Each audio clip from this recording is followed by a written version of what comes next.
Olá, alunos, professores, pais que nos acompanham, tudo bem? Sou a professora Elaine, vou moderar a aula do professor Mauro e nossa aula de hoje, qual a sua opinião? Habilidades, professores, deem um print na tela. Primeira habilidade, EF08LP03A, EF89LP29B, EF69LP18B. Objetivos da nossa aula: produzir artigo de opinião para ser compartilhado na escola, sistematizar e revisar o artigo de opinião para publicação. Mauro? Muito bem, professora Elaine. Olá, alunos e professores. Bem-vindos a mais uma aula de língua portuguesa. Sou o professor Mauro Farias e hoje, como a professora apresentou, é a nossa última aula da sequência de atividades 4, que a gente está falando sobre artigo de opinião. Então, discorremos aí durante as aulas sobre diversas etapas de como produzir o artigo de opinião. Hoje é o dia da produção textual, então a gente vai fazer aquela revisão, retomar algumas ideias e alguns elementos que a gente explicou durante a sequência de aulas, para poder fechar aí com a produção do texto, o artigo de opinião. O que teremos hoje, então, de conteúdo? Construção de parágrafos, né?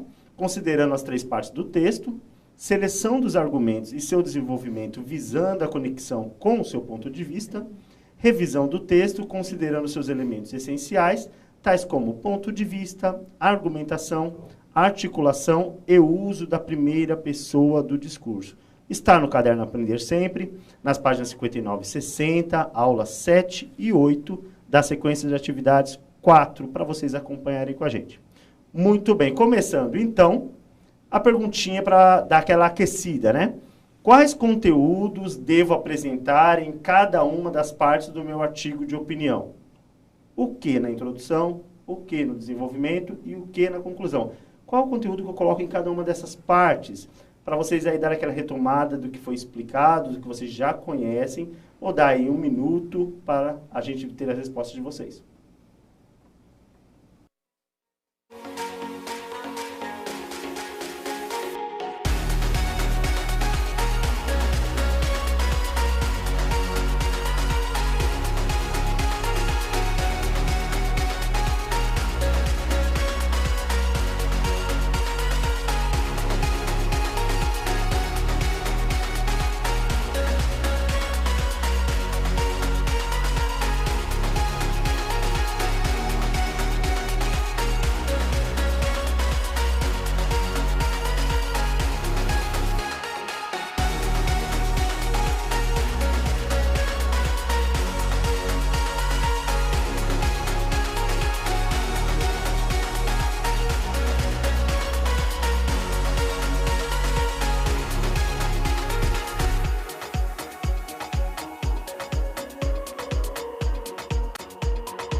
Vamos lá então. O aluno Gustavo da Pro Maristela disse: na introdução eu colocaria o que eu vou falar sobre, ou seja, o assunto, o tema, Sim. né? A Vitória, ela colocou, na introdução eu colocaria o assunto que eu vou falar. Depois a Helena, introdução apresenta o tema. A Nicole, desenvolvimento, como aquilo acontece. Deixa eu ver o que mais aqui. A Pro Paulo, introdução colocamos sobre o que vai ser dito. Deixa eu ver se tem algum diferente. A Ana Laura, introdução, o começo do artigo. Muito bem. Ok? Muito bem. Então, as partes do texto, né, como a gente já explorou aqui em outras aulas, elas têm, assim, conteúdos bem definidos. É importante dizer que não é estanque, né? Quer dizer, não é uma coisa padrão fechado. Muitos articulistas, muitas pessoas que escrevem artigo de opinião, que têm um domínio ali da escrita, acabam misturando um pouquinho ali os conteúdos, mas de uma forma que consegue levar. O importante é que o aluno entenda que o texto tem essas 3 partes, e essas 3 partes, elas pedem um conteúdo específico, né? Então, quando a gente fala, por exemplo, introdução, desenvolvimento e conclusão, é para se levar em conta o sentido dessas palavras, né? Introduzir. O que seria introduzir? Então, se eu estou propondo um debate, é um artigo de opinião, eu tenho que introduzir o tema primeiro e a problemática, né? Então, sobre o que eu estou falando, qual é a situação, problema que eu estou querendo debater, né? Então, aí entra também o ponto de vista, ou seja, todo tema polêmico, todo debate, toda situação, problema, ela requer que você se posicione. Então, aí na introdução você coloca também o seu posicionamento, que a gente chama de ponto de vista. Já no desenvolvimento é o quê? Você já apresentou o tema, você já apresentou o ponto de vista, todo mundo já sabe do que se fala e qual é o ponto de vista que você está querendo defender. Então, no desenvolvimento, você vai trazer agora os fatos, os exemplos, né, os dados estatísticos, aquilo que vai sustentar o seu ponto de vista. Porque quando você defende um ponto de vista, automaticamente alguém já te pergunta por quê, né? É uma pergunta que vem automática. Então, essa resposta. Por que você defende esse ponto de vista? Por quê? E baseado em que é que você defende esse ponto de vista? E aí vem toda essa informação que você vai discorrer no desenvolvimento. A conclusão é finalizando o seu debate, é finalizando o seu texto. Então, no artigo de opinião, é muito comum a gente retomar tudo que foi dito, fazer uma síntese, né? E aí pode propor uma reflexão e, em muitos casos, até apresentar solução. Tem sido muito pedido isso, porque é importante que o aluno, além de problematizar, que ele tenha uma solução, né, Pro? Que é aquele negócio que a gente fala. Não adianta só falar que algo precisa ser feito, é preciso dizer o que tem que ser feito, como tem que ser feito, quem deve fazer e o que a gente vai ganhar com tudo isso. Então, isso é uma coisa que tem sido muito exigido, inclusive, no Enem. Tá? Então, a gente ter as 3 partes bem definidas é importantíssimo para que o seu texto seja adequado. Vamos continuar aqui, então. Então, olha, tudo isso que eu falei está nessa tela aqui, ó. Planeje a escrita do artigo de opinião, considerando a seguinte estrutura. Na introdução, apresente a temática e o seu ponto de vista em relação a ela. Lembre-se de que o ponto de vista é diferente de fato. Então, é só para lembrar, ponto de vista é opinião, é alguma coisa que você pensa, tá? Então, é baseado em vários argumentos, mas é o que você pensa. Fato já é alguma coisa que não dá para a gente questionar, tá? Então, ponto de vista e fato são coisas antagônicas. Voltando na tela, desenvolvimento, apresente argumentos e contra-argumentos, concessões ou ideias opostas, podem ser dados estatísticos, exemplos, relatos do cotidiano, vozes de especialistas, estudiosos, pesquisadores de áreas distintas e situações que você presenciou. Só para enfatizar essa parte aí do desenvolvimento, trazer argumentos e contra-argumentos. Contra-argumentar seria você trazer uma informação que refuta uma outra informação, né? Um argumento que por acaso tenha surgido. Porque é comum nos debates a gente ter, por exemplo, um posicionamento, mas você já conhece um posicionamento antagônico, aquele que é o contrário, você já até sabe disso. Quando você está conversando com alguém que você está defendendo um posicionamento, é muito comum que eu também se eu conheço a pessoa, saber que ela tem um posicionamento que pode ser contrário. Por exemplo, eu e a professora Elaine, a gente conversando sobre certo assunto, né, Pro? Sim. Invariavelmente isso acontece. A gente está conversando. Então, eu estou falando e já estou esperando o seu contragolpe, né? Sim. Num debate oral. E aí, nesse sentido, é importante que você saiba como contra-argumentar, ou seja, que você saiba como refutar essa ideia que veio de oposição ao seu ponto de vista, porque o seu texto é para defender o seu ponto de vista. Quer endossar alguma coisa, Pro? Sim, retomando aquilo que a gente tem dito várias vezes nas aulas, né? Por isso que é importante ler não só aquilo que eu acredito, que eu acho como correto, mas sim aquilo que eu sou contrário também, que eu vou ter muito mais argumentos para falar sobre, né? Exatamente, porque quando a gente busca apurar assuntos, a gente acaba encontrando argumentos e contra-argumentos. A gente acaba encontrando posições que são de um lado e posições que são de outro, né? Tentando simplificar que existe dois lados, digamos. Nem tudo tem só dois lados, mas a gente tenta simplificar assim. Sempre vai ter quem pensa de uma forma e o outro que pensa de forma diferente. Então, você tem que conseguir absorver todas essas informações, porque, dependendo do ponto de vista que você defende, você vai ter que estar preparado para refutar esse argumento que é contrário ao seu ponto de vista, que é o que a gente chama de contra-argumentar. Então, tudo isso está no desenvolvimento, tá? Fora isso, a gente citou vozes de especialista, é importantíssimo. Se você leu bastante, pesquisou, você tem aí informações de especialistas sobre o assunto.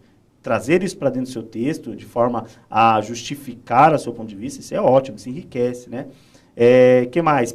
Pesquisadores também, ou até situações de senso comum, por exemplo, situações de experiência mesmo que você pode trazer, desde que seja para enriquecer o seu ponto de vista. Mais alguma coisa, Pro? Sim, só se você puder colocar um sinônimo aí para refutar, o professor José disse que seria interessante, talvez os alunos não tenham... Muito legal, boa, é isso mesmo. Contato. Refutar seria desmentir, né, talvez fosse a palavra. Por exemplo, a pessoa apresenta um argumento que contraria o seu ponto de vista, você tem que ter um outro argumento ou outra explicação que desminta ou que desmanche isso, que faça com que isso não seja verdadeiro, mostrando para ele que há falhas na fala dele. Então, digamos, comer feijão sobre o arroz é ruim porque tira o apetite. Aí você fala, não faz o menor sentido tirar o apetite, porque o sabor do feijão e do arroz continua o mesmo, até misturado, digamos. Então, quando você traz algum argumento tentando desconstruir, aí seria a palavra melhor para falar de refutar, desconstruir aquilo que estão te falando, é o refutar, tá?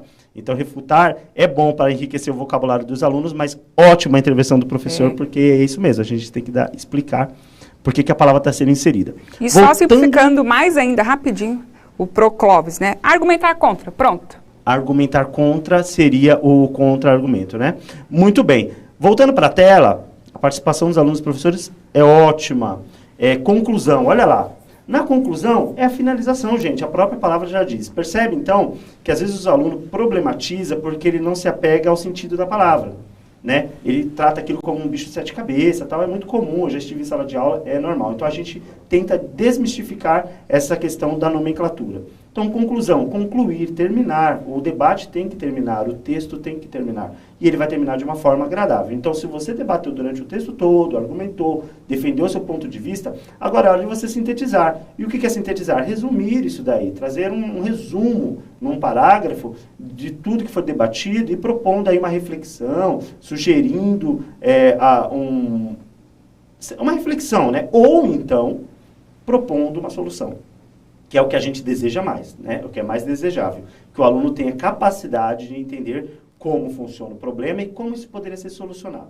É óbvio que o aluno não tem o conhecimento, por exemplo, de saber todas as instituições, como que funciona tal. Ele vai trazer dentro daquilo que ele conhece. Mas isso é importante, ele saber, por exemplo, que o governo tem que tomar decisões, que o ministério tem que tomar decisões, que a escola tem que tomar decisões, que a sociedade tem que repensar as suas práticas. Então, tudo isso são formas de pensar em intervenção, em solução. Então, é legal, na conclusão, trazer isso. Olha lá, e tem algumas perguntas que você pode responder.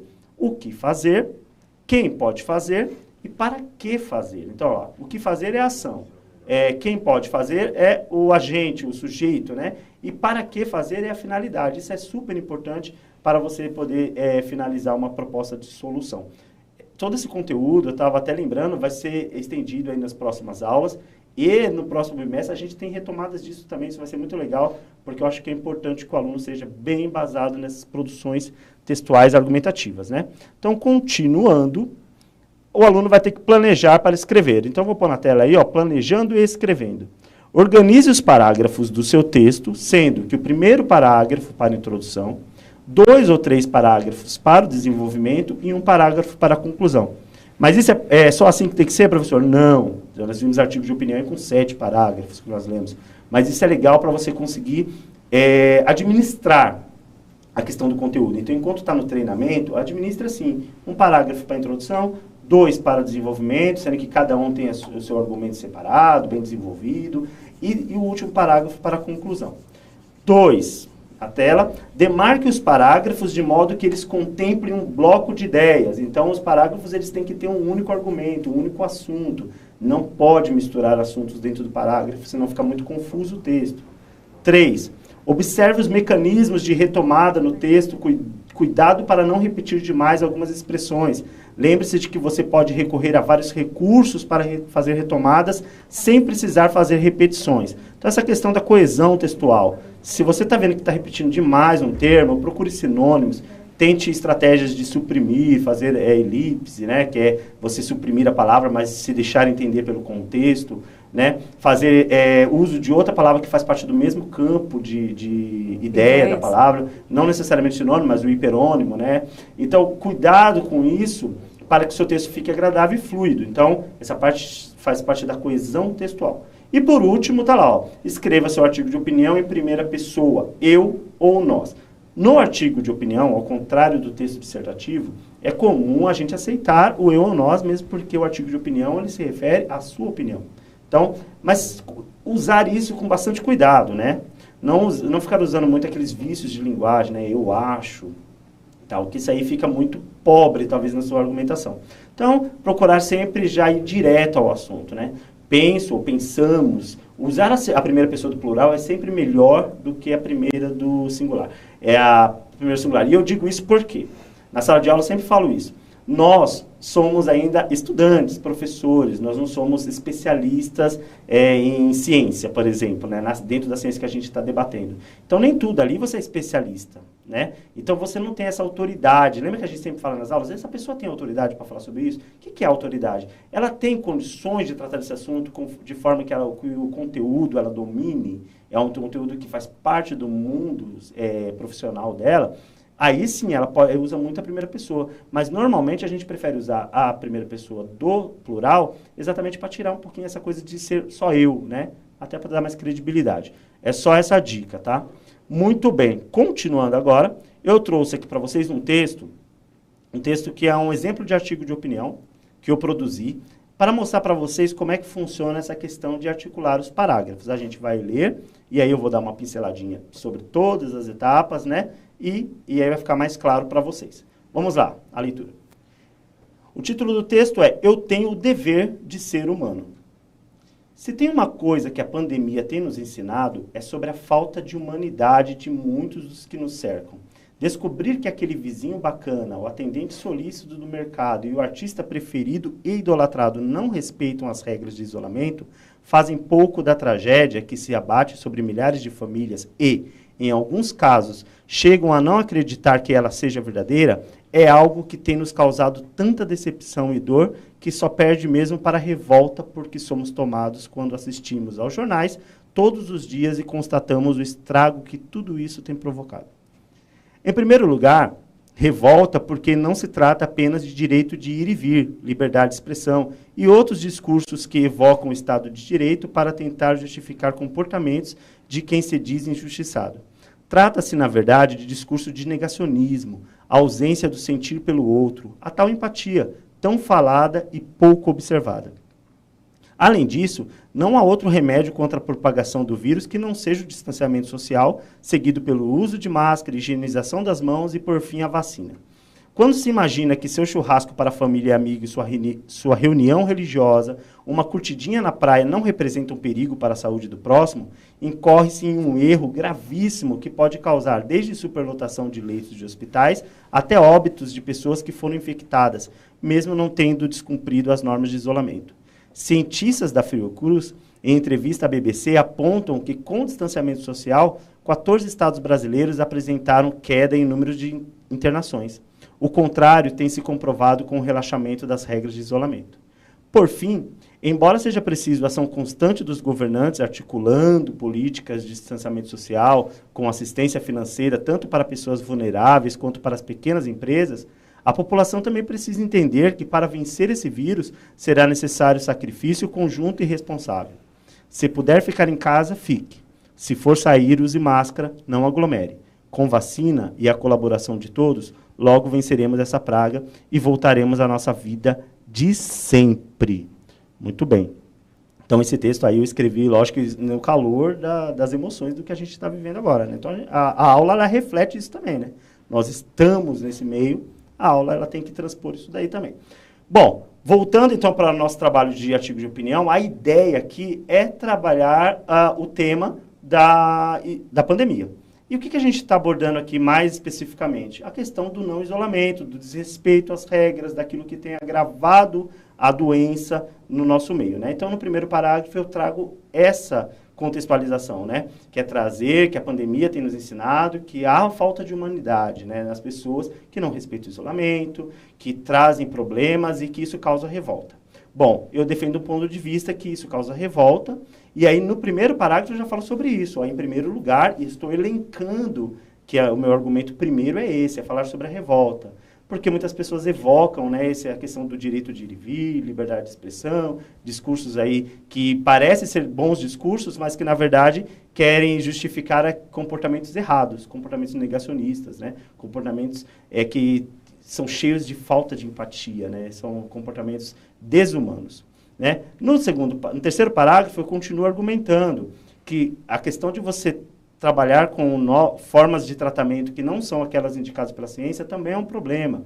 Os comportamentos que parecem ser pessoais, como se reunirem pequenas pessoas numa casa para um churrasco, ou ir à praia fazer uma curtidinha só, ou uma reunião religiosa, mas é bobeirinha, não tem tanta gente. Isso é um problema para todos, porque a gente já sabe, essa doença, ela reflete na sociedade, um comportamento individual. Então, tem que se levar em consideração. E aí eu coloquei também, só para voltar na tela, Fiocruz, eu usei ela como voz de autoridade, numa entrevista, dizendo que lugares em que fizeram distanciamento social sério, diminuiu o número de internações. E ao contrário, ou seja, o aumento de internações foi percebido em lugares onde teve relaxamento, né? Concluo dizendo que é preciso que haja ação constante dos governantes, mas também é preciso que as pessoas pensem, elas analisem que é preciso fazer um sacrifício pessoal para que essa doença não se alastre e que a nossa esperança está na vacina e no bom comportamento de todos. Então, vejamos, no artigo de opinião, a gente apresenta a ideia, argumenta para sustentar a nossa ideia e conclui, nesse caso, apresentando solução, né? A minha solução é ligada ao comportamento. Então, é preciso haver mudança de comportamento para que todos possam ser melhores atendidos. Mas aí, quem está me ouvindo agora, professores e alunos, pode falar, não, para mim a solução seria outra. Que pode até estar mandando aí no chat, né? Não sei. Não. Não estão? Se quiserem mandar no chat, pode mandar. Por exemplo, para mim a solução seria outra. Eles estão concordando. E a gente vai analisar, por exemplo, é essa a ideia. Então, quer dizer, você analisa o problema e apresenta o seu ponto de vista, argumenta e propõe solução. O texto, o artigo de opinião é isso. Então, a gente faz isso oralmente o tempo todo, né, Pro? Qual é o momento que a gente não está debatendo? A gente tem que o tempo todo se posicionar, né? Nós dois, então, né? O tempo todo lá na sala. O tempo todo, a gente conversa, porque para preparar a aula a gente tem que debater também. Então, assim, eu falo uma coisa e eu já tenho na minha cabeça todos os argumentos para defender meu ponto de vista. Só que aí eu começo a conversar com a professora e ela pega e me traz outra visão. E aí eu já começo a refletir. Olha que legal. Aí eu já começo a falar, não, então o meu ponto de vista não é tão assim certinho, não. Dá para mexer, né? E a mesma coisa acontece com ela. E isso gera debate. Então, o texto é isso. Só que no texto, ao contrário do oral, a gente não tem condições de ficar mudando toda hora, retificando. Volta, esquece, desculpa, isso que eu falei, vou falar de novo. Não, no texto você já tem que estar com isso planejado. Então, por isso o planejamento, né? A gente ouve, lê, discute, debate, faz o nosso planejamento e aí vai para o texto final que é entregue. Depois que o texto final é entregue, a gente pode mudar de ideia? Pode, mas aí você escreve um outro texto, né? Pede para a professora, me dá uma chance de escrever um outro texto, porque eu já mudei de ideia a respeito de alguma coisa. E assim é a vida. O que eles estão mandando aí para a gente, Elaine? Eles estão gostando do texto e concordaram com os argumentos, viu? Os argumentos do texto, né? Temos aqui um contra-argumento, vou ler para você, Boa, tá? manda. É isso. Concordo, mas há lugares que fazem a higienização correta, como medidas de segurança e seguem protocolos, como as igrejas e templos. Então aqui a gente tem, né, sim, refutando ali o que você colocou. Ou seja, na verdade, quando eu falei isso, usando o argumento do religioso, a gente tem que considerar isso, né? Há lugares em que o Estado está controlando isso, há um controle, e a fase em que o Estado está libera as reuniões em religioso ou qualquer outra coisa. Aí sim, é óbvio que quando eu coloquei, eu quis dizer aqueles que não querem respeitar as restrições, né? Mas se está liberado, como é o caso agora, parece que está liberado, então faz sentido o que o professor falou, a professora, não professora. Você falou. Uhum. Faz sentido sim. Se está dentro da fase, está permitido e está fazendo cumprindo todas as regras de higienização, de distanciamento, perfeito. É importante que a gente sempre pense que o que a gente está fazendo reflete no outro. Né? Que isso é legal pra caramba. Sim. Vamos lá, eu coloquei uma tela aí pra vocês podem mandar a opinião de vocês aí no chat, que a gente está com um tempinho ainda. Eu coloquei uma tela aqui pra vocês, só pra gente checar se o nosso texto foi adequado, né? A gente cumpriu todas as etapas. Primeiro, apresentou a temática do texto? Sim, então tá certinho. Apresenta um ponto de vista próprio, opinião em relação ao tema do texto? Sim. Apresenta argumentos articulados com um ponto de vista apresentado? Sim. Apresenta contra-argumentos? Sim. Os contra-argumentos que eu trouxe lá foi quando eu citei alguns casos de pessoas que fazem coisas que acham que é amena, mas que na verdade não é. Então é como se eu estivesse trazendo a voz delas para dentro do texto, como foi o que a professora refutou agora. Olha, mas nem todos os tempos estão descumprindo. Então, quando eu trouxe isso, eu estou contra-argumentando, porque eu já trouxe a problemática de quem pensa diferente e contra-argumentei. Isso é legal. Apresenta a sugestão para a resolução do problema? Sim. Apresenta boa organização de parágrafos? Sim, eu acho que sim. Depois vocês me dizem se não acharam, tá? Escreve em primeira pessoa, eu ou nós? Sim. O texto tem muitas repetições de palavras? Eu tentei não, né? Se vocês acharem, pode me cobrar aí depois. Gente, foi ótima a aula. Eles mandaram mais alguma coisa? Não, só reforçando aqui, o pessoal do Guilherme de Almeida, né? Sempre aqui conosco, abraços aí para vocês. Ótima todos participação deles. Os professores, eles amaram. E é isso aí, Mauro. É isso. Nas próximas aulas a gente vai ter uma extensão desse assunto, já que a sequência de atividades acabou. E a gente vai retomar esses assuntos aí, tá? A produção de texto, que eu vou pedir para vocês mão na massa, rapidinho, ó. Crie um artigo de opinião, pensando sobre fake news nas escolas. Mostre para o seu professor e, se quiser, poste lá na minha página, que está aí na tela, @prof.maurofarias. Obrigado a todos, o carinho e a participação. Obrigado, professora Elaine, sempre aqui comigo. Obrigada a todos, até a próxima aula, pessoal. Ótimo, gente. Avaliem a nossa aula, tá bom? Um abraço, até a próxima.